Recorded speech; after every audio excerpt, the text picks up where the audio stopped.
Kryeministi i Shqipërisë, zoti Edi Rama, ka sjell një lajm shumë të mirë për pensionistët, që i kanë dedikuar 45 vite pune shtetit shqiptar. Në kuadër të përpjekjeve për të përmirësuar kushtet e jetesës së moshës së tretë, ai ka miratuar një projekt ligj që parashikon dhënien e një bonusi prej 1.000 eurosh për çdo pensionist që ka plotësuar këtë periudhë të gjatë pune dhe kontributi. Ky bonus synon të jetë një ndihmë e rëndësishme financiare për pensionistët, duke i mbështetur në përballimin e sfidave ekonomike të jetës së përditshme.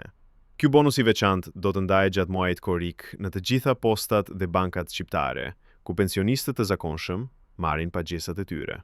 Kjo mënyrë e shpërndarjes siguron që ndihma të arrijë direkt te përfituesit pa vonesa dhe në mënyrë transparente. Dhënia e bonusit për pensionistët me 45 vite pune është një njohje dhe vlerësim për kontributin e tyre të gjatë në zhvillimin e vendit dhe për kushtimin që kanë treguar gjatë viteve të punës.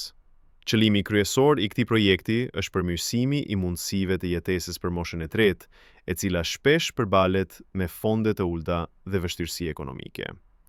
Pensionistët me 45 vite kontribut janë një kategori që meriton mbështetje të veçantë, pasi kanë shërbyer me përkushtim për shumë vite dhe tani kanë nevojë për ndihmë shtesë për të përballuar shpenzimet bazë dhe për të ruajtur një nivel dinjitoz jetese.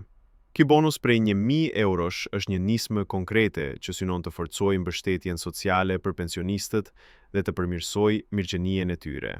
Në një periudhë ku shpenzimet dhe çmimet janë në rritje, kjo masë financiare do të ndikojë drejt për drejt në uljen e barës financiare për shumë familje dhe do të ndihmojë në sigurimin e kushteve më të mira për jetesë.